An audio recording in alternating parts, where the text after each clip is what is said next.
ہم بریک سے پہلے آپ سے ڈسکس کر رہے تھے کہ یہ جو ڈیل کا تاثر جا رہا ہے اس کو پی ٹی آئی نے اپنے بیانات سے جو اقدامات ہوئے پچھلے دنوں کے اندر بشریٰ بی بی کے ساتھ عدالت میں جو ہوا، یہ ساری چیزیں بتا رہی ہیں کہ وہ جو تاثر تھا وہ کسی حد تک زائل ہو رہا ہے۔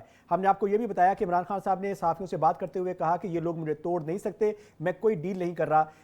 علیمہ بی بی جو ہیں ان کی ملاقات ہوئی عمران خان صاحب سے، انہوں نے باہر آ کر بھی یہی بات بتائی کہ یہ جو ڈیل کی باتیں کر رہے ہیں یہ غلط ہے، عمران خان صاحب کسی سے کوئی ڈیل نہیں کر رہے، وہ باہر نہیں آ رہے۔ اب اس کے دو پہلو ہیں جو ہم آپ کے ساتھ ڈسکس کرنا چاہتے ہیں۔ ایک تو یہ ہے کہ عمران خان صاحب جو ہے وہ باہر آنا چاہتے ہیں کہ نہیں باہر آنا چاہتے ہیں، پولیٹیکلی ان کو کوئی اس کا فائدہ ہے کہ نہیں ہے، تاکہ ہم اس چیز کو اندازہ لگا سکیں اور کنکلوڈ کر سکیں کہ یہ جو ساری مارکیٹ کے اندر جو بات پھیلی ہوئی ہے کہ ڈیل ہو گئی ہے، باہر آ رہے ہیں نہیں باہر آ رہے ہیں، یہ ایکچوئل میں ہونے کیا جا رہا ہے۔ تو اشرف صاحب آپ بتائیے کہ آپ کے پاس کیا خبر ہے، کیا سمجھتے ہیں کہ عمران خان صاحب کو باہر آنا چاہیے اس وقت، ان کو کوئی فائدہ ہے اس کا کہ نہیں ہے؟ پھر میں اپنا نقطہ نظر بتاتا ہوں آپ۔ اچھا، ایک تو یہ ہے علی اشرف، میں آپ کو بڑا کلیئرٹی کے ساتھ بتا دوں کہ عمران خان کی جو پولیٹکس ہے نا وہ باہر آنے میں اس وقت باہر آنے میں نہیں ہے۔ بالکل درست، پہلی بات ٹھیک ہے۔ دوسری بات جو ان سے یہ ڈیل کی بات آپ کر رہے ہیں وہ اس میں تھوڑا سا یعنی کہ نا وہ ڈیل میں ایک دو چیزوں کے اوپر وہ اتفاق نہیں ہو سکا۔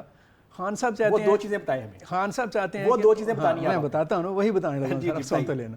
خان صاحب چاہ رہے تھے کہ وہ آپ مجھے لندن یا نیو یارک بھیج دیں۔ اچھا وہ چاہ رہے تھے؟ ہاں جی، وہ چاہ رہے تھے کہ مجھے وہاں بھیج دیں، اور جو ہمارے باقی لوگ ہیں وہ چاہتے تھے آپ بھی جدہ جائیں۔ اچھا، آپ بھی چونکہ ریاست وہ کیا نام ہے، ریاست مدینہ، تو وہاں پہ آپ کی ذرا تربیت بھی ہو جائے گی اور آپ سیکھیں گے بھی، اور مکہ شریف اور مدینہ شریف سارا وہاں پہ آپ کو بہت سارا علم ملے گا۔ اس پر تھوڑا سا نا وہ ٹوٹ پھوٹ ہوئی۔ اور ایک اور بڑی زبردست بات آپ کو بتاؤں، اپنا کمنٹ آپ بعد میں دیجیے گا۔ یہ جو آرمی چیف کی 5 سال کی مدت ہوئی ہے نا، اچھا یہ جو آپ بات بتا رہے ہیں یہ assumption ہے یا یہ آپ کہانی سنا رہے ہیں یا واقعی ہوا ہے؟ آپ نے بھی assumption نہیں بتائی ہے نا، assumption نہیں، میں یہ پکی بات ہے، یہ آپ کو بتا رہے ہیں، یہ پکی بات۔ تو آپ کو ان کی جو بات یہ میں نے جو بتایا نا آپ کو، میں نے پکی بات بتائی۔ آپ کو آپ کا سورس بتا سکتے ہیں آپ؟ نہیں، سورس کبھی بھی ان کو بتاتا، آپ بتاتے ہیں سورس اپنا۔ اچھا آگے آ جائیں۔ اور اس کے بعد جو سب سے مزیدار والا کام ہوا ہے نا، میں آپ کو بڑی ایک مزے کی بات بتاؤں اور آپ کو بڑی خوشی ہوگی اس سے۔ آپ یقین جانیں کہ یہ جو کل قانون بنا ہے نا آرمڈ فورسز کے چیفز کا 5 سال کی مدت کا، اس سے جو بہت سارے اور لوگ ہیں ان کے بھی جو امیدوں کے گڑھے ہیں نا وہ ٹوٹ گئے ہیں۔ ایون یہ جو ہماری حکومت ہے نا، اب یہ بھی اپنے آپ کو آپ کہہ لیں کہ بہت ساری بیساکھیوں سے ہٹ کر اور بہت سارے سہاروں اور آسروں سے ہٹ کر میرٹ کے اوپر لے کر جائے گی۔ کہانی کو بڑے غور سے سنا ہے، اب ہم اس کے اوپر تھوڑا سا اپنا پوائنٹ آف ویو دیتے ہیں۔ دیکھیے اشرف صاحب، جو آپ بات کر رہے ہیں کہ وہ جانا چاہتے ہیں یو ایس جانا چاہتے ہیں یا وہ لندن جانا چاہتے ہیں یا وہ جدہ جانا چاہتے ہیں، دیکھیں یہ خبریں میرا خیال ہے کہ پچھلے 3 سال سے یا 2 سال سے جب سے وہ جیل میں ہیں وہ تقریباً مانی جا رہی، وہ تب سے ہی جو ہے وہ مارکیٹ میں گردش کر رہی ہیں۔ کبھی کسی صحافی کو یوز کر لیا جاتا ہے اس طرح کی خبر مارکیٹ میں فلوٹ کرنے کو، کبھی آپ ایکچوئل میں دیکھیں جیسے میں نے آپ کو بات بتائی، ان کی صحافیوں سے بات ہوئی، صحافیوں نے باہر آ کے رپورٹ کیا، وہ میں نے آپ کو بتایا کہ یہ خبر ہے۔ اب ایکچوئل میں پرابلم یہ ہے کہ اس وقت ان کا باہر آنا، جو پہلے والی آپ نے بات کی تھی نا کہ ان کو سوٹ نہیں کرتا ہے، تو وہ سوٹ نہیں کرتا پولیٹیکلی۔ اگر وہ باہر آ جاتے ہیں تو آپ ایک سینیریو ایک ویژوائز کیجئے اس بات کو کہ اگر وہ باہر آتے ہیں، ایک ہی تو پوائنٹ آپ کی بات ٹھیک ہے، وہ اندر ہیں تو صرف وہی پوائنٹ ہے کہ یار یہ باہر نہیں گیا۔ دیکھیے میں اس چیز کو ویژوائز کیجئے کہ اگر وہ باہر آتے ہیں تو کیا ہوگا۔ اگر وہ باہر آتے ہیں، لیٹس سپوز وہ ان کو گورنمنٹ دی جاتی ہے کہ آپ گورنمنٹ بنا لیجئے، تو وہ اتنی سیٹوں کے ساتھ گورنمنٹ کیسے بنائیں گے؟ کیونکہ وہ آلریڈی جو ہے مولانا فضل الرحمان ان کے ساتھ نہیں ہے، پیپلز پارٹی ان کے ساتھ نہیں ہے، ان کے ساتھ نون لیگ بھی نہیں ہے، ان کے ساتھ جو ایم کیو ایم ہے وہ بھی نہیں ہے، اس کے علاوہ جو چھوٹی چھوٹی سیٹیں ہیں وہ بھی نہیں ہیں، وہ کسی کے ساتھ نہیں۔ اچھا اب کسی کے ساتھ چلیں جی، وہ نہیں ہے یا وہ نہیں ہے، ایک بات ہے کہ وہ ساتھ نہیں ہے۔ اب اگر وہ باہر آتے ہیں تو وہ ان کو کم سے کم جو ہے وہ پیپلز پارٹی کی ضرورت پڑے گی حکومت بنانے کے لیے۔ اگر وہ پیپلز پارٹی کو ساتھ ملا کے حکومت بناتے ہیں تو جو انہوں نے 3 سال محنت کی ہے اپنا بیانیہ کھڑا کرنے کے لیے، تو وہ یکدم جو ہے وہ ایک ہی دفعہ میں ختم ہو جائے گا۔ ان کی جو پالیٹکس ہے، جس کو میں پہلے بھی آپ سے کہتا ہوں کہ وہ پبلک پالیٹکس جو ہے